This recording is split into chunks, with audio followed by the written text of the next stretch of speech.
Hello, good day to everyone. Hello, How's everyone everyone. doing? Oh, Kathy, is Elf Kathy frozen? Kathy, Uh-oh. hello. Oh no, she was having troubles. Anyways, welcome to everyone who are here live and in the chat, and those who are watching this after the fact. Oh, now she's waving. Kathy, you might have connection problems there, but anyways, if you drop out and come back in, I'll let you back into the room. Anyways, welcome to everyone, and happy first day of Elfmas. This is December 26th, and it's the first day of Elfmas, the 12 days of Elfmas. We're celebrating that here on WikiTree for the next 12 days. And so, if this is your first time ever watching a WikiTree video, welcome, and that's an interesting place to start. But WikiTree is a free genealogy website where genealogists collaborate. And there's amateur genealogists like myself, some retirees, some people who work full-time and then also do genealogy on the side. And there are professional genealogists, and we all work together and collaborate on one world tree. And this, for the 2 weeks between starting on last Saturday and going for 2 solid weeks, we have a special project called the WikiTree Secret Santa. And so the 12 days of Elfmas will be revealing one wish that a fantastic Secret Santa WikiTree elf has granted to one of their fellow WikiTreeers. And we actually have one of those elves with us, Margaret. Solved it was one of the first ones to solve. And so we are going to highlight one of the wishes. Now, we actually have more than just one wish solved already, and we're only 3 days into the project, into the challenge. What's the count right now, Christine? How many? The last count I had was, I think, 13, but we're probably more than that because I didn't update it yesterday. It was Christmas. Okay. Wow. So we are going to reveal all of the wishes and all the things on the final day, the 12th day of Elfmas, which will be on January the 6th, 2024, next year, on a Saturday. The normal time we would do the Saturday LiveCast, which is 10 a.m. Eastern Time or 3 p.m. UTC. So join us for that, and you'll see all of the wishes that have been solved and revealed then. But we're highlighting one wish per day during the 12 days. And for the first day, let me lead into. On the first day of Elfmas, a kind elf gave to me a dad's family on WikiTree. So with that, Margaret solved a wish, and she provided a dad's family to someone. So Christine, can you share with us what that wish was? Yes. So one of our WikiTreeers, Lisa Murphy, had submitted a wish. For everybody else who's following along, it's wish number 24. She said, I'm very hopeful that Santa or his helpers can help me find more and extend the family for Sarah Melissa Winchell and her husband, Christopher Lorenzo Horning. This has been a nightmare of a brick wall. Thanks in advance for even trying. That's great. Yes. So, yeah, I had it up here. So let me share my screen, and I will show you quickly what Margaret was able to do, and then I'm going to turn it over to Margaret to share. So there we go. So here we are, the first day of Elfmas. There's a little jingle in case you want to write it down so you can sing along with me, in future days. And there's there's the wish. And Elf Margaret here was able to extend the family of Christopher Horning, so he was the dad of 9 children, and added his parents, his brothers and sisters, and some spouses and nieces and nephews. So let me just show you what that looks like on the family tree. So here is Christopher and his wife, Sarah, and the wish was to extend at least one of them. And Margaret's going to talk about, she's actually done some work on Sarah's side as well, but we're going to focus on the Christopher side. So the dad of the family, she added his parents, and then she added his siblings. So along with their spouses, so oldest sibling Anna Maria, then Jeremiah, and then he had 2 younger siblings, Nelson and Eli. and Nelson and Eli, she had filled out not only their spouses but 2 kids each. So that's a lot of work, a lot of profiles added there, and with that, that's a nice addition for that dad's family. So thank you very much for doing that, Margaret. And why don't you share what you did and how you got that? Because I think as genealogists, everyone who's there in the chat will be curious. Well, okay, I'm going to share my screen with you. Okay.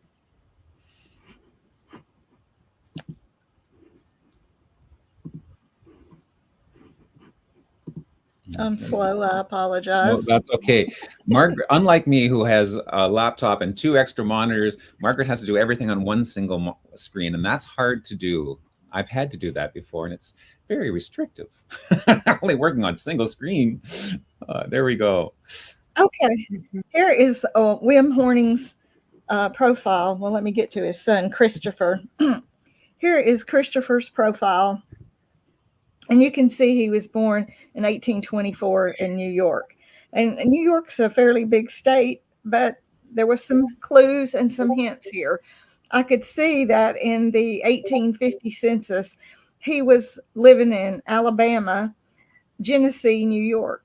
And I thought, well, I wonder if he has any Horning relatives in the near vicinity. So I pulled up the 1850 census and tried to determine. I was going to look 10 pages before and 10 pages after to see if I could find any other Hornings in this county. Well, on the exact same page as Christopher lived an older man named William, 50 years of age. And then I noticed that there was another young man, I believe it was Jeremiah, and his family also lived on that same page. So I thought, oh, that's pretty interesting that here's this man the right age to be Christopher's dad and possibly a brother. So I decided that I would focus on this William, age 50. The first thing I did was I looked in WikiTree to see if he was already on WikiTree, and he was. He was an unsourced profile, and he had, again, it was an unsourced profile, and he didn't have a profile manager. So I adopted him and immediately started working on him. I don't know much about New York research, so I went to Family Search Wiki just to see kind of what was available for New York. And then I also went to Ancestry to see what records they had for New York. And I quickly found out that for Genesee County, where these people were living in 1850, had lots of records. And so on the Family Search, when I pulled up New York records, this is what they had for probate. It was every county. And here's Genesee. Oh, okay, Genesee so County. Margaret, we're still only seeing the page that says William Horning. You're seeing William. Okay. Yeah. So if you share your entire screen, we'll see, or just share the different tab that you're pointing to. That'd be great. Yeah.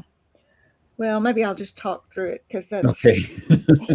It's hard to navigate this. This is Margaret's first time on the LiveCast. Yeah. I was so impressed that this rant, that she accepted the invite. So keep on going, Margaret. You're doing fine. Well, I'll just talk about it a little bit then. Sure. But I did go to Family Search. I think most people that are elves are familiar with Family Search. Mm-hmm. And I went to records and I hit New York. And so when I pulled up the New York records for Genesee County, I realized for probate records, they had a tremendous amount. And the very first record at the very top was probate records for around the 1850, 60 time frame.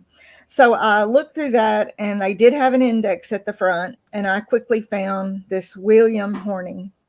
And I looked at it, and I would like for, if you can, to go to the profile and look at it, because I did put a picture on the profile. Mm-hmm. These records are not like Tennessee records or Alabama records. These are fabulous records. On the probate, where they're announcing his death, it actually gives his date of death, and it gives the place of death. And then I scrolled down, and I noticed it gave his heirs. And one of his heirs was Lorenzo Horning of, I can't pronounce that word in Michigan, but anyway, it named him in the state of Michigan in that county. And I was like, hey, there he is. There he is. Can it be that easy? No. And so there he was. And so then I went back and it had his other siblings listed on that same probate record. Now, Wim didn't have a will. He only has a probate record. But it had so much valuable information. So with that information, I went back and I was able to discern who the other children were, and I started working them out. And I went ahead and connected this profile instead of doing it on a space page because Wim already had a page on WikiTree, and I just adopted it and I completed it. And I don't know where I'm going to be on January 6th. I could be deceased or anything. So I just went ahead and connected this. Don't say that. Well, you never know. I could be anywhere. And I want to be sure that the profile got connected to his son because, he's the same name. And the really cool thing about this was I started studying where these folks are buried. And if you pull up this profile, I created a cemetery for this family, Alabama Cemetery in Alabama, Genesee, New York. And as I started connecting these people with their Find a Grave memorials, I've got a nice little group of people that this Lisa, she can come back to and probably look at that and see her connection to all these people that I added to that cemetery because they're all related to the Horning family. So I thought that was pretty cool. That's another thing I like about WikiTree is when you are I do big research. I don't ever just research a person. I tend to research communities and groups of people. Mm-hmm. And so as I started researching this group of people, they're all in this one little cemetery. So that's how I found Lorenzo or Christopher Lorenzo's dad and mom, because his mom is there too, Magdalena. Right. And again, she already had a profile. She already had a surname. I just adopted her and connected her to Christopher also. Nice. So that's pretty cool. We gave dad and a mom. That's great work, Margaret. That's fantastic. Excellent. Well, thank you so much. Wow. Christine, Kathy, do you have any questions or comments you'd like to ask Margaret? Or does Margaret want to talk about his wife? I can. Christopher's wife? Yeah. I can. Her name is, I think, Sarah Jessie. And I've forgotten her last name. I apologize for that. Winchell. But anyway, I started looking for her parents. Lisa has a dad connected to her, and Lisa may be 1,000% right on who the dad is that's connected, but I didn't just see that right off the bat. So I used my same methodology that I used on William to see if I could find who I thought might be the dad. And I haven't connected this family because, again, that's up to Lisa if she wants to review the research and decide which one is the correct dad. But I found a guy named Samuel L. Witchell, and I really liked Samuel. I've kind of fallen in love with him. He, from 1840 through the 1850 census, he lives guess who he lives next door to? Oh. He lives right next door to the Horning family. Nice. And so he's like, in the 1840 census, I think he's 2 pages away, and he's always a couple of pages away, but definitely in Alabama, Genesee County, New York. And his family is basically from Montgomery County, I believe, in New York. That's all in Western New York. But anyway, so they were all right there, and I started filling them out. And I can't remember, excuse me, I'm so sorry. I can't remember I don't think Samuel I can't remember if he had a page or not. But anyway, I haven't connected him to this family, but I've linked him and put research notes for Lisa. So she can read all my notes and she can go in and look at the census records and guess where this family's buried. Same cemetery, right? Alabama Cemetery in Alabama, Genesee County, New York. So, in 1830s and 40s, you didn't go across the state generally to find a spouse. You generally got Went across married the in road. the same way. Yeah, it was somebody you met at church. It was somebody you met at school, or they're in the neighborhood. Mhm. And Samuel is a blacksmith. So I can see where he's probably the neighborhood blacksmith. Mhm. Now, there are 33 blacksmiths in Genesee County in 1842, but Samuel is one of them. And he also, he or his son one does some mentoring because they have some blacksmiths in their family, like boarders who are blacksmiths. So I'm like, oh, they're learning this trade. And Samuel has a son named Lyman who served in the Civil War. And so I found some information on him and I added that to his profile. He served with the 19th Industrial something. I can't remember. But anyway, he served in a New York regiment. And his papers say, he is from Alabama, Mhm. Genesee County. And he's born in Orleans County, which is one county Oh. up north of Genesee. So he's in the neighborhood right there also. So I put his family. I think there's some other siblings, but I couldn't firm them up as well as I did Lyman and his family. And then Lyman dies in 1901, and right before he dies, he and his wife, they deed some land to a person that was in the newspaper. And as I looked down that newspaper, it mentions the heirs of Samuel L. Winchell. And I looked and looked. I went even to 1901 looking for some probate records. I couldn't find a great probate for Samuel, but there's a deed out there somewhere. So I'm going to put that in my notes that and I've looked on Family Search and all around, and I cannot find this deed. But the deeds are there about 1901, and that might actually list the exact heirs and put Sarah Jessie as a name with her family. Wow. But I thought that was pretty cool. That's fantastic. Wow. That's great work. Really neat stuff. It was fun. Yeah. I'm really not quite done. I'm still, fleshing out a little bit, doing a few other little things, but The rabbit hole is very deep.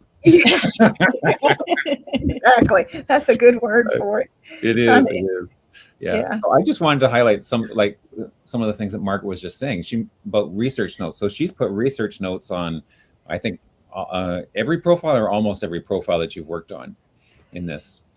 Several of the profiles. Primary people. Yeah. And so that's what all of the Secret Santa Elves are doing. They're adding the research notes. So even if your wish isn't actually solved completely, there'll be research notes. There'll be lots of things you can investigate. And judging by just the depth that Margaret has gone into, I think Lisa has like a whole year's worth of work of fun investigating and connecting and stuff. And we're looking forward to, seeing what other people do. So this is great. Thank you so much for coming, Margaret. This is great.